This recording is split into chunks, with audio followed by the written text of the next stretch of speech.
बिस्मिल्लाहिर्रहमानिर्रहीम। अस्सलाम वालेकुम। पाकिस्तान से कुछ ताज़ा तरीन और अहम तरीन मालूमात लेकर मैं आपकी खिदमत में हाज़िर हूँ। पाकिस्तान के सियासी हालात यूं के तू हैं। कशीदगी ना कम हुई है और ना ही बढ़ी है। हाँ, आप ये अलबत्ता कह सकते हैं कि जो मिलिट्री एस्टेब्लिशमेंट और तहरीक इंसाफ के दरमियान कशीदगी थी वो अब रुक गई है। जो बाइडन इंतजामिया के जाने के बाद और ट्रंप इंतजामिया के आने के बाद वो कशीदगी उस जगह के ऊपर रुक गई है। बल्कि आप ये कहें कि ख़त्म हो गई है या ख़त्म होने के चांस है, ये अभी बिल्कुल नहीं है।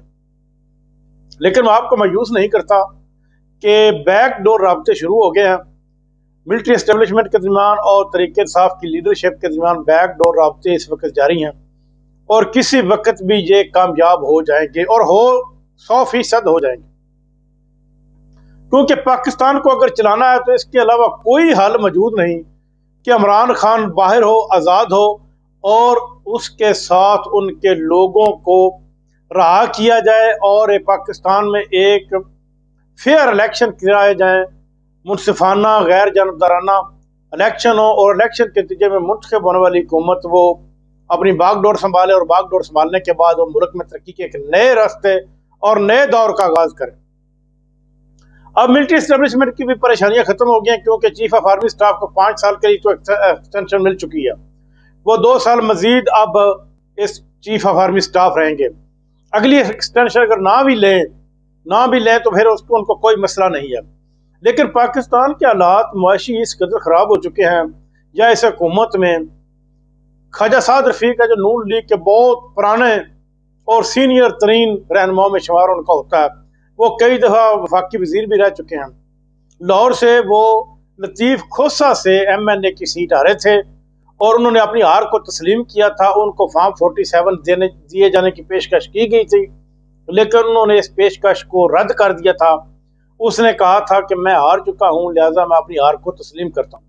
और इसके बाद भी शहबाज कबीना ने, शहबाज गवर्नमेंट ने, शहबाज शरीफ इंतजामिया ने उनको मजीद अपनी कबीना में शामिल करने की कोशिश की, लेकिन उसके बावजूद भी उसने इनकार कर दिया। और आज उनका ये बयान आया है कि ये जो मुस्लिम लीग नून की हुकूमत है ये गरीब मार हुकूमत बन चुकी है कि गरीबों को अंदर बंद करते हैं, जेलों में बंद करते हैं उनके, और जो भी इस हुकूमत के खिलाफ बोलता है या एस्टेब्लिशमेंट के खिलाफ बोलता है उसको या उसकी बेगम को अंदर बंद किया जाता है, उसके बच्चों को बंद किया जाता है, उनके ऊपर तशद्दुद किया जाता है। लिहाजा मैं अनकरीब या बिल्कुल मैं आपको अंदर की खबर दे रहा हूं कि उन्होंने पार्टी मजमूई तौर पर छोड़ दी है, लेकिन एलानिया तौर पर वो किसी वक्त भी ऐलान कर सकते हैं कि मैं इस पार्टी से अपने तल्लक हमेशा हमेशा के लिए ख़त्म कर रहा हूं।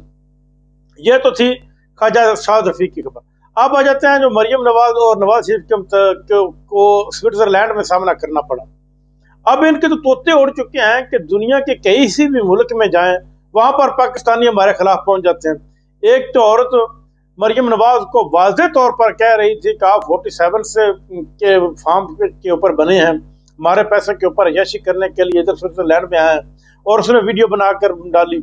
और दूसरा, कुछ लोग उस होटल में दाखिल हो गए वहां पर जहां पर मरियम औरंगजेब, नवाज शरीफ और मरियम नवाज रह रहे थे। मरियम औरंगजेब ने उनकी वीडियो भी बनाई ताकि इनके चेहरे को वजारत दाखिला में भेजा जाए। यानी कि यह सारा फेक ड्रामा है, वो कुछ भी नहीं हो उनके खिलाफ होगा। ऐसी कोई कार्रवाई ये नहीं कर सकते जब तक इधर की गवर्नमेंट ना चाहे। इधर की गवर्नमेंट, यूरोपियन गवर्नमेंट जहाँ पर जमहूरी हुकूमत है, ये उस वक्त अमल दरामद करते हैं जब कोई हाथापाई किसी के साथ करता है। ज़बानी कलामी जो और मर्जी कोई आदमी एक दूसरे को कह ले, उसके खिलाफ किसी किस्म की कोई केस नहीं बनता। खास तौर पर उन लोगों के, सियासी लोगों के खिलाफ जो भी लोग बातें करते हैं उनके ऊपर किसी किस्म का कोई केस नहीं बनाया जाता। ये इनका सिर्फ एक चाल है कि 23 लोग जो है वो लंदन, इंग्लैंड से रिपोर्ट किए जाएंगे, उनके पासपोर्ट खत्म कर दिए जाएंगे, उनके शख्सी कार्ड ब्लॉक कर दिए जाएंगे। ऐसा कुछ भी नहीं होगा, हो ही नहीं सकता। ये सिर्फ और सिर्फ एक गेम है। लेकिन और उसके बाद फिर इन्होंने, नवाज शरीफ इंतजामिया ने इधर स्विट्जरलैंड में 4-5 आदमी खड़े होकर, वो वीडियो भी आपने देखी होगी, उनसे नून लीग के नारे लगवाए कि ये जो खानदान है ये लोगों के मुफ्त इलाज करवाता है। वो खुद हंस भी रहे थे, वो साफ साफ जाहिर हो रहा था कि ये एक फेक वीडियो है।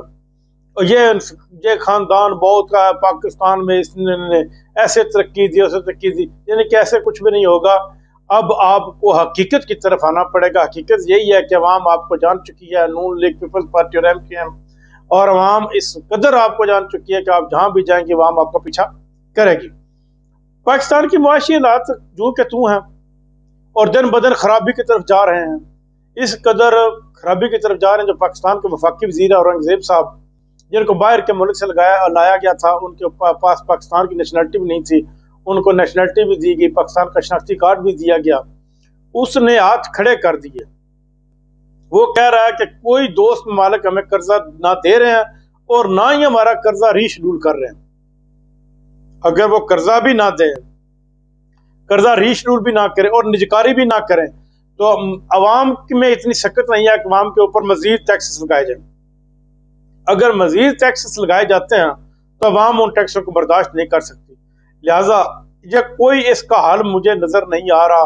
मईशत इसकी एक ही सूरत में चल सकती है कि तरीके इंसाफ को बाहर निकाला जाए, उनकी लीडरशिप को, और मुनसिफाना जो इलेक्शन कराए जाए। शहबाज शरीफ भी सऊदी अरब के दौरे के ऊपर जा रहा है, पहले चीफ ऑफ आर्मी स्टाफ ने भी दौरा किया है, और इसहाक भी भागे हुए हैं। यानी कि ये लोग इस कदर भागे हुए हैं, चाइना को दरखास्तें कर रहे हैं कि हमारा कर्जा रीशेड्यूल किया जाए, लेकिन अभी तक कुछ नहीं हुआ। देखिए अब आगे क्या होता है। अब तक के लिए इतना ही, अपना ख्याल रखिएगा। अल्लाह।